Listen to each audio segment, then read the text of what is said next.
Welcome in, y'all, to another episode of Locked On Bulls. I'm Matt. That's Big Dave. Up ahead on today's show, we're going to dive into lots of texts and emails in our inbox for a mailbag episode. Among those topics, we got Bulls fans asking about Harrison Barnes. We got Bulls fans asking about Anthony Davis and how important is the development of Patrick Williams in year 2 of his NBA career to the Bulls' success this season. All those topics and more on a mailbag Locked On Bulls. Let's go.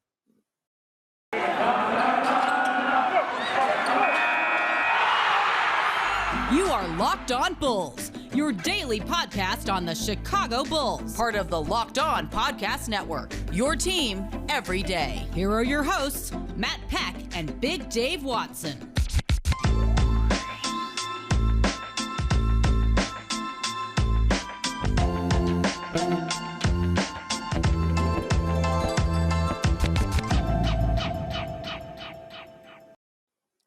What's up, and welcome into Locked On Bulls, part of the Locked On Podcast Network, your team every day. I'm Matt Peck. You can follow me on Twitter at Bulls_Peck. That beautiful man waving his hands at you, that's my guy, Big Dave. You can follow him on Twitter at BAWL Sports. You can follow us at Locked On Bulls. Shoot us an email, lockedonbulls@gmail.com, or shoot us texts and voicemails at 331-979-1369. We're going to be doing some mailbag on today's show, Big Dave. I threw some names at you, and I looked at our topics, but you don't know what's going on. What did you think when I threw the name Anthony Davis out there? I don't think you saw my face, but when you go back and look at the show, my face will tell you what it was. And this is why I don't look at the text, because I like the surprise of it. I like you surprising me with these things, and I like reacting strictly off of that. But yeah, let's get it going on. Y'all never disappoint, Bulls fans. You never disappoint, ever. Never. And you know what? At some point, we got to switch roles, and you got to go through and pick some topics so that I can be surprised by the ridiculousness of Bulls fans. I'm with it. Let's dive right in. This first email comes to us from Andrew. G'day, Matt and Dave. Thanks so much for the show. Love listening to every podcast. My car won't start. I'm really sweaty, and I'm hungry too. You guys have it all covered. Just love listening to the commercials. On a serious note, here it is. Do you think we could trade DeMar, Lonzo, and Caruso for Anthony Davis? The thought of trading players before they have even put on their shorts makes perfect sense to me. Matt, F-bomb. Are you serious, Bulls fans? Have some faith. We are in safe hands. In Acme, we trust. Let's all enjoy winning again before we worry about championships. It's so refreshing to be thinking about wins and playoffs instead of if Wendell can catch the ball, or Denzel can shoot like Steph Curry, or if Felicio can just be a basketball player. The Bulls are back. Enjoy it. Let's go, Bulls. Oh, I love that. Andrew threw us a curveball, man.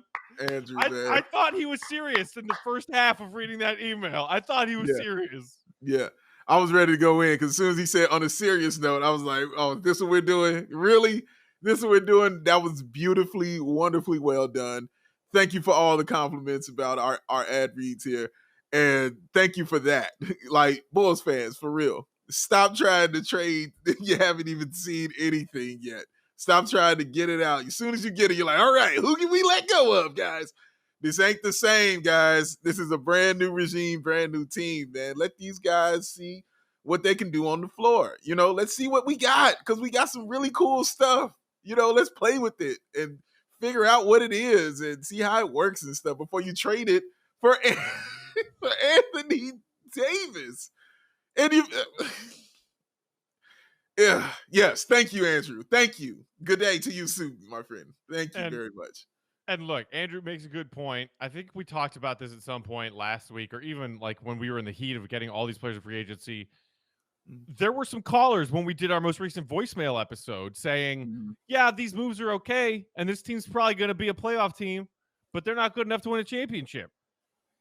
As Andrew stated, look, you got to make the playoffs first. This team that we have assembled, that AK and Eversley have assembled, as if we have any credit for it. The team that AK and Eversley have assembled looks like a playoff team. They look like a team that should make the playoffs. Let's start there. Let's start there. And Start then right there. based on how this season unfolds, the strengths and weaknesses of the team, the way that these pieces blend together, mesh together, build chemistry, or in certain areas fail to do so, then you can talk about what move comes next. But That's it. Bulls fans, I mean, all we've had for the last 30 years is living in the past, other than a quick little fun window with Derrick and Joakim, where we thought we were contenders again. Other than that, it's been living on the glory and the nostalgia of a team that won 6 titles in 8 years, 30 years ago. I mean, You know what? that's and now all of a sudden, Bulls fans finally are seeing that the present isn't as disgusting as the recent past, Yes. and looking ahead instead of enjoying the present moment. And it is kind of baffling to me, Dave. I like what you said about them living on the glory of those 6 championships, because you know who else is honestly doing that? AK. He's really living on that. This is a man who grew up with it, who saw it, but he's not staying there. He's saying you all should get back to that. And this is how we get back to it. We go and we make these kind of moves to lift us up. So you all don't get that confused. This man is a Bulls fan and a Bulls historian. You remember after the Last Dance, Matt, what did he say he'd do after the first episode? He got on the phone and he called Mark Eversley and said, I wasn't even going to wait. I'm so excited. I just want you to have the job. That's a fan of this team, y'all. So we have a logical Bulls fan running the organization right about now. This is why you see all this stuff. He is very happy to be here and very happy to be running this team because he loves the Bulls like we do. This is awesome. It's awesome. All right, let's dive back into some more mailbag content. Up next, we have a text from Supa in the 609. I don't know if I'm alone in this, but I think I might hate Lowry. I haven't hated a player since LeBron bulldozed John Lucas III that one time. Poor little guy. Not only did Lowry flat out fail us, he made it seem as if Chicago was the issue, when in reality, he only actually balled like twice a month, if that. But that's not even why I hate him. Not even his interview with the Finnish media, even though that opened the door. His post, acting like he never disrespected us in that interview, just sent me over the edge. He could have kept that fake love. I don't know. Maybe I'm just ranting. Anyway, Bulls taking it all this year. Okay. Look, I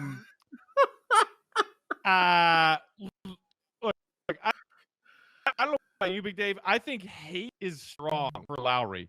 Yeah. And the Instagram post that Supa is referring to, Lowry thanking the Bulls organization. When you're saying that is fake to you because the interview disrespectful. You're referring to the interview with the Finnish media member, which basically was just reporting that Lowry start and to move on. How many NBA players, how many professional athletes that and then move on? No, I don't know how that could be conceived as disrespectful, Dave. I didn't take it as disrespect. He even thanked AK and Eversley for getting him the money that he got for the sign and trade. He even thanked them for that. He was like, man, thank you. Like, y'all hooked me up. Like, I appreciate that. I haven't seen the disrespect yet. It hasn't shown itself. So I don't see it. I don't see what he's talking about. Or even when he's with the Finnish media and speaking, he didn't speak out of turn with the Bulls. He was like, I enjoyed my time in Chicago. I love Chicago. He constantly said that. He was like, I just, want to have, a new home. He wanted to go somewhere else. He wanted to just do his own thing now. And that's fine. I'm cool with that. You can go ahead and go to Cleveland. That's fine. You can go ahead and go to Cleveland, do your thing. I wish him nothing but success. I hope it works out wonderfully for him. And I'll be rooting for him because I still want him to succeed, except for when, he plays the Bulls. I just don't want it then. But I still want him to, be successful and moderately successful. But bottom line, to answer your question, no, I didn't take anything that I heard from him as disrespect. It just sounded like a guy who was like, dude, I really want to get out of here and do something else. Yeah. And the other thing, as far as suggesting that Lowry kind of blamed Chicago or the Bulls organization for his subpar performance over the last couple of years of his career here, I don't really think that was ever the case. I think that maybe a couple of times after games in particular where he didn't get a lot of shots up. He had a bad game, and the press is asking him, and the media is hounding him, hey, man, another bad game, or why aren't you shooting? He would occasionally show some frustration, especially with you-know-who's offense that turned Lowry into nothing other than a perimeter shooter. He was frustrated. But I don't think, and I would even go as far to say that I know that Lowry never once blamed the organization for any faults of his or any substandard performances of his. Unless you're watching or hearing something that I somehow haven't, as someone who follows this team on a second-to-second basis every day, 365. Dave, do you remember Lowry ever bashing the Bulls in that regard? I have heard nothing other than him saying, I want a fresh start and I would like to leave. No, I haven't heard the bashing. I guess the only thing he's saying is when he kept saying, I want to get out of here and I want a new start and I want to start over and stuff like that. I didn't take that as bashing. I took that as, all right, dude, as soon as we can get you out of here, we'll get you out of here. Like, I could, as much as you want to leave, we want you to go too. You know, like, we on the same page. He didn't say anything like, oh, this team did me dirty. I could have been better if they had done this for me. Like, like he was kind of alluding to with, like you mentioned, the dude who I will never name again. Like that guy, when he was like, he wants me to go and get the rebound and start the break. He was like, but to do that, that's basically I got to get like 40 rebounds like to do that. It's not like, he was like, so he wants to get these touches and rebounds, and it's crazy. It doesn't make sense. Yeah, that's dissing him. You know what I mean? But I haven't heard any of that as far as AK and everything. I just heard him be very kind about his time here. He loves Chicago, and he's going to go to Cleveland, and, hopefully he has some success. So, good luck to Lowry, man. He's not the problem no more, bro. He's out. He's gone. Don't worry about it no more. He good. Yeah, and guess what? The Bulls front office helped him get a contract that seemed like was not at all going to happen for Lowry. Yes, no, it didn't. It did not seem that way. His agent led him to believe that he was worth more than the market dictated, and he was left out in the cold with pretty much very few options, and definitely few options of getting the kind of money he was looking for. And the Bulls helped him make that happen.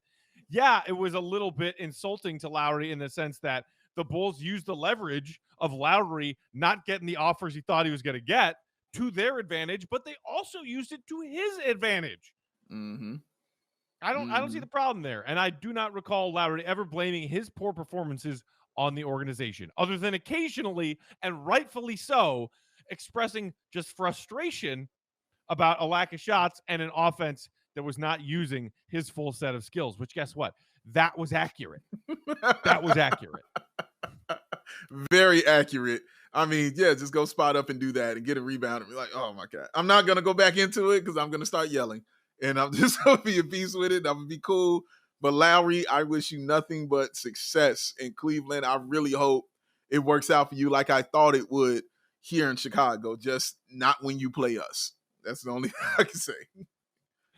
Okay, here we go. Moving on, we have a text from the 312 who says, would you guys trade Troy Brown Jr. and Derrick Jones Jr.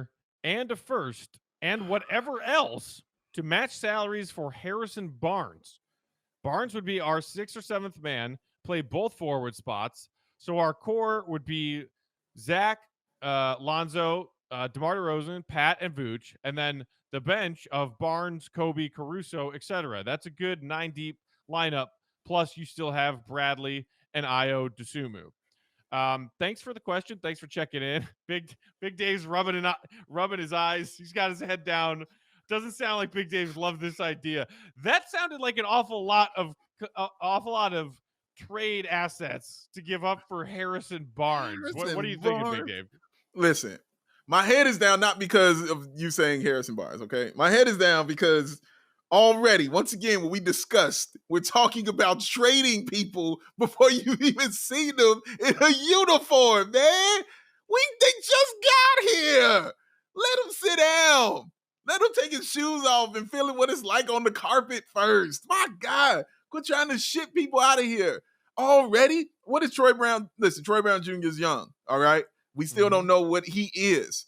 I don't want to trade that yet. Let's find out what he is first, because when we saw him last year, he looked like a guy who was solid being a two-way player, didn't he? Especially on the defensive end, which is how he got on the court. We were like, okay, bet. Let's see. I couldn't wait to see what he looked like next year. Derrick Jones Jr., Another one of AK guys. You know, this guy's a leaper. And someone, and my friend, I think it was my friend Chris, who accurately pointed out to me, this is the first time. Actually, no. Oh man, I wish I could remember who said this, man. But I don't want to give props wrong. So if I'm forgetting who said this, I'm sorry. But they said this is the first time Zach LaVine will not be the highest jumping person on his team. He would not, you know what I'm saying? He would not be that dude. Oh, I know who it was. It was Tony Gill. Thank you. Yes, it was Tony Gill who said this. He would not be that dude. You know, the first time ever in his NBA career, Zach LaVine won't be that guy on his team. It's now Derrick Jones Jr. So you got this athletic freak out here on your team who AK really love. And you want to trade it for $20 million, you know, about to get up out of here, you know what I'm saying, with the stench of Sacramento on him, Harrison Barnes. I don't want listen, I like him if he was available in free agency. I'd be like, yeah, give me Harrison Barnes. But I'm not giving you 2 young assets and a number 1 pick for Harrison Barnes, family. I'm not doing that. What has Harrison Barnes done in his career to warrant that? You know, and it's, you could have argued it to me when he was younger. You trying to give it to me like 10 years later? And I said, that's what? No, that helped Sacramento way more than it would ever help the Chicago Bulls. I guarantee when I was on Locked On Sacramento, Locked On Kings, and that got brought up, he would have jumped at that. You know what I'm saying? My man Justin would have jumped at that right there, man. Because that is a heck of a trade if they could pull that off. So to answer your question, I like Harrison Barnes, solid player. If he was available in free agency, I'd take him, but I would not make that trade. That does not help the Chicago Bulls, in my opinion. Yeah, man. I don't need to add anything to what you just said. I agree. That's a ridiculous haul for Harrison Barnes, who, by the way, is making $20.2 million this upcoming season and almost $19 million the season after that. Yeah, he's a 30. Wait, he got 2 years left? Oh yeah. Oh, snap. Yeah. Yeah, I want no parts of this. No. Just I mean, no. Look, he's a decent player, but all of that stuff that you said you'd give up. You said Troy Brown Jr., Derrick Jones Jr., a first and whatever else. Right, for Harrison Barnes. Are you a Sacramento? I don't know, man. We got to check and see where you called it, where you texted that from, bro. I don't know, man. Might be a Kongs fan. Might be a Kongs. Inbox. Kongs. Might be winning. Goodness gracious. All right, let's shake that one off. And let's shake that one off by telling you guys about our friends at Built Bar, one of the sponsors of today's show. If you haven't gone to Built.com yet, you should, because you go there to check out all of their amazing flavors. These are the best protein bars on the market right now because they're delicious and they're healthy for you. Try all of their 9 OG and always available flavors by getting a mixed box. You get 2 of each of their 9 flavors. Some of my favorites are mint brownie, double chocolate, raspberry, cookies and cream, German chocolate. You got to try all these flavors so that you can figure out which ones are your best and favorite, and then you can get a box of all of that flavor all in one box. Not only are these Built Bar flavors the best tasting, but they're healthy for you too. They all have either 17 or 18 grams of protein, but only 130 to 180 calories, only 4 or 5 grams of sugar, and 4 or 5 grams of net carbs. They also have rotating limited time flavors up on that website, built.com, all the time, and you get some awesome ones with the limited time flavors. I just had raspberry cheesecake flavored Built Bar. That was one of the more recent limited time flavors, so go check those out as well. They've got a whole wide range of other products that are delicious and good for you. So go to Built.com and use promo code LOCK15 to get 15% off your next order and every order. That's right. Use promo code LOCK15 for 15% off at Built.com. Y'all know what it is. You know what you're here for. And that is that company that provides you with the parts that you're going to need for your vehicle and for your car. And y'all know what it is. It's rockauto.com. Why? Why would you spend 30%, 50%, even 100% more for these same beautiful, wonderful parts from a chain store or a car dealership where they have you sitting around waiting for an hour for you to get that stuff put in, man? And they ain't got no TV, they ain't got no snacks, nothing. You just sitting there mad because you walked in trying to find parts. Could have stayed home. Just hit rockauto.com, man. It's a family-owned business serving the do-it-yourselfers for over 20 years. Reliably low prices for every single customer. Everything that you might need. Need some brake parts? Guess what? Need some tail lamps? Guess what? You need that motor oil? Where can I get that? RockAuto.com is where you can get it and save you some money. That's where you need to be. Now go to RockAuto.com. You can use your computer. You can use your mobile device. If you got, anything, you got it handheld, type that in, RockAuto.com, right in there. And when you do that, write Locked On in there. How did you hear about us section to let them know that my man Matt Peck and Big Dave sent you. Amazing selection. Reliably low prices. All the parts your car will ever need. We gonna do it smooth, y'all. RockAuto.com.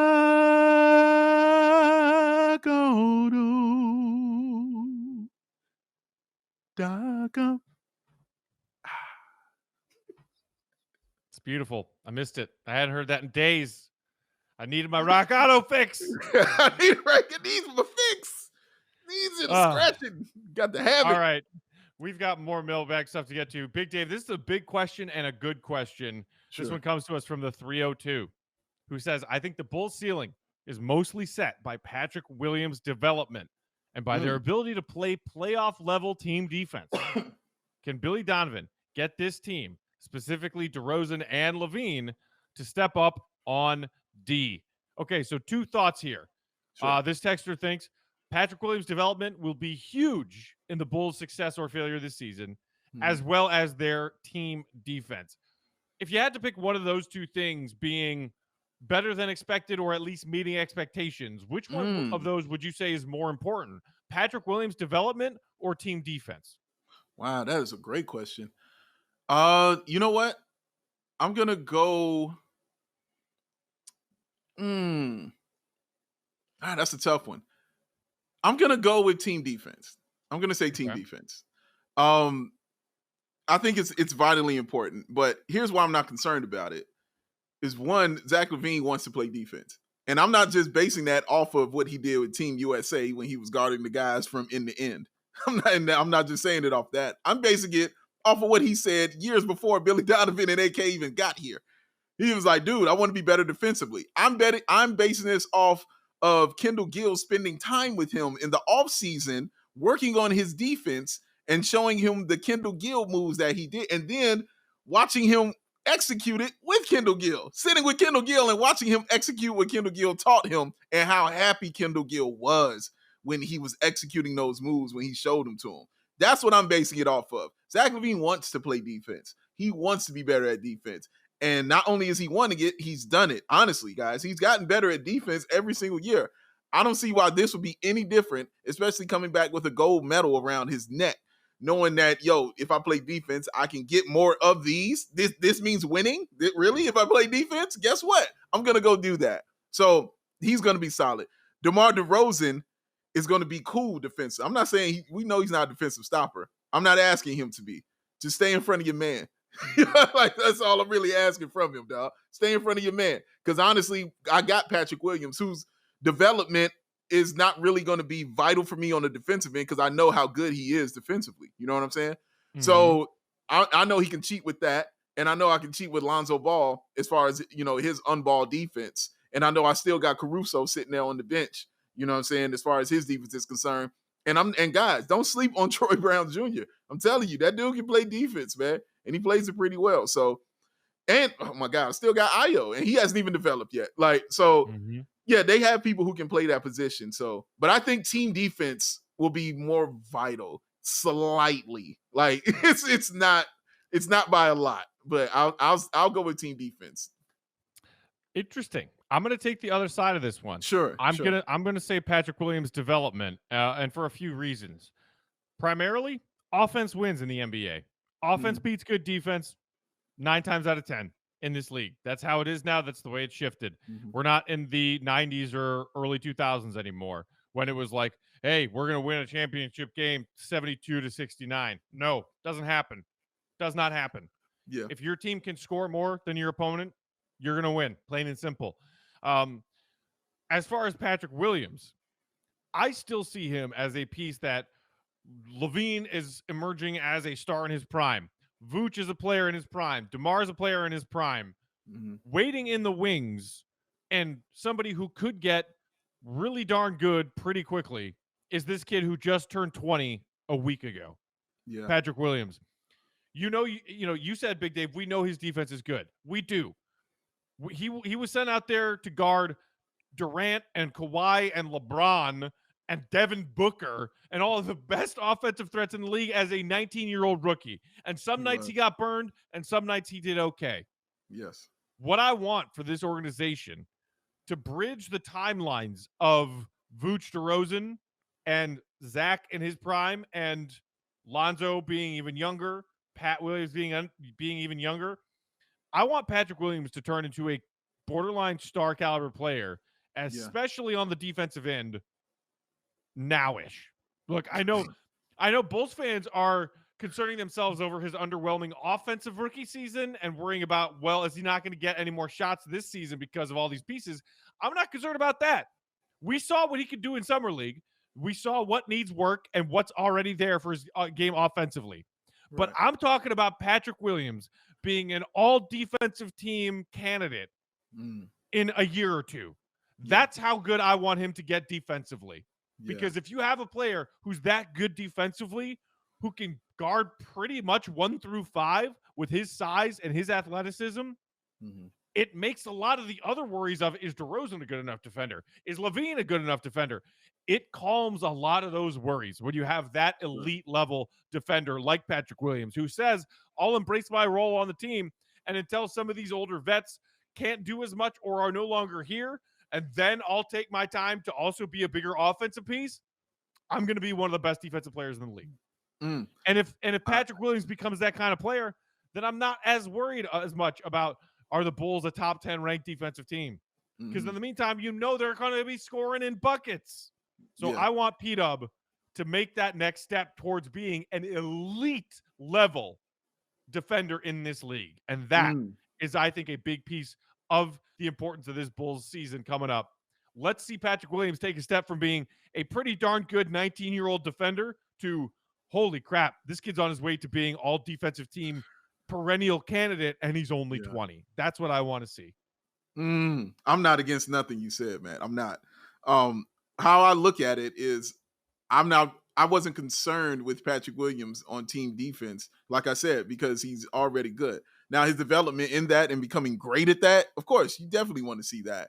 But as far as which one I think is more vital, I think it is that defense. The Bulls last year, Matt, even though, they didn't have those pieces, they still, if you look at the numbers, they still were a middle of the pack kind of defensive team. You know what I'm saying? And they weren't like just complete trash. And the players you look at, you would think that. You would think that the Bulls would be bad, but they weren't, because guess why? They have a competent head coach and a great staff. Hooray! So add to that guys who want to play defense, like I mentioned in Zach LaVine, and guys like Lonzo Ball. Add to that those kind of guys. If your team defense is already middle of the pack without really good defenders, and then you add good defenders on your team, sure, guess what? You're going to get a little bit better, guys. And that's going to come in serious handy, especially in the East, man. Because where it gets, you get banged and you get bruised in the East. I don't care how different it becomes as far as conferences are concerned. The West is still always going to be a little more flashier. The East is still always going to be a little more harsh and brutal and bruising. Like, that's just what it is. You saw that watching Milwaukee and the Nets. That wasn't a finesse series, okay? No, that was ugly. Yes, it was ugly. 7 games of purity ugly. I don't care how cool and nice, whatever. You're going to have to get these fouls is what you're going to have to get. So I think that matters, and I think the Bulls can do that, and that's why I think it is a little bit more important, because, and maybe it's also, Matt, that I'm not just worried about Patrick Williams, because I just know in my head how good I think that this kid is going to be. Like, I'm like, he's going to develop into that. He's going to come and be that guy. In my head, I'm not like, well, he has to do that this year. Like, I'm looking at him as a 4th option who's going to get time to grow. So the mistakes that he makes won't be super magnified or super significant because of the people I have in front of him. So the time that he'll have to grow in that, is what I'm like, okay, he'll be fine. But the team defense is going to be important, I think, for this team, man. It will be. It will be. And look, Billy Donovan did himself a pretty decent job given the pieces he had at having the Bulls as the 12th defense in the league last season.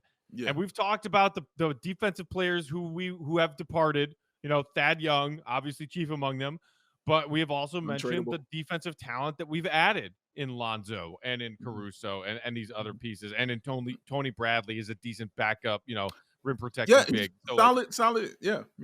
I have faith that the Bulls will not be a bottom feeder team defensively the way that a lot of the national NBA talking heads are claiming they are going to be.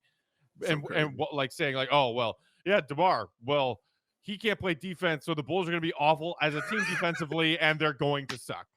Right. I just don't see it that way, man. I really don't. I don't see how they see that. Like, you add DeMar DeRozan, oh, your defense is the worst now in the history of basketball. You're gonna get worse at it. They clearly ain't been watching Bulls, but guess what? You ain't got no choice now. You got to watch us. You got to put your eyes right here, baby. And you got to focus in on Patrick Williams and the defense and Billy Donovan and Benny the Bull and everybody. You put it in right here. And Matt Peck, you got to see his face because we here, y'all, and we ain't going nowhere. The Bulls, baby. Man. Well, you know, I'll say this before we get out of here. I'm not big on making Bulls predictions as far as accomplishments of the team or accomplishments of individual players. Sure. I'm not your pal Fred, right? Yes.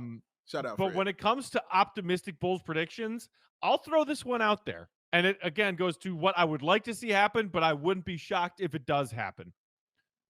Patrick Williams. I don't think he's making even all NBA second defensive team this season. Ooh. I think he's going to get talked about, and I think he will receive a non-zero amount of votes. I truly do. Okay.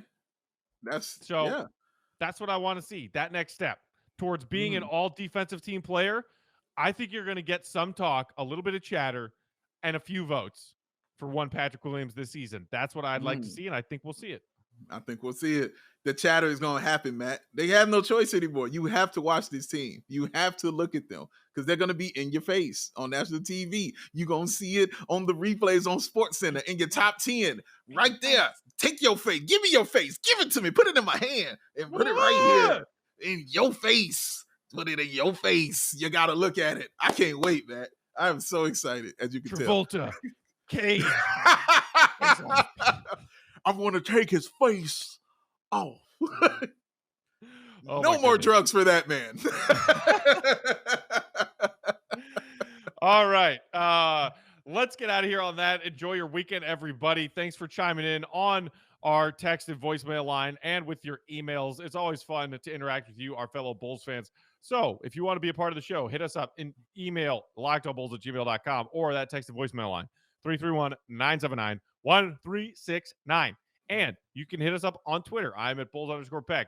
He is at Big Dave, at Big Dave. He is Big Dave at Bowl, BAWL Sports. And we are at Locked On Bulls. Have a great weekend, Bulls Nation. We'll be back next week with some more episodes.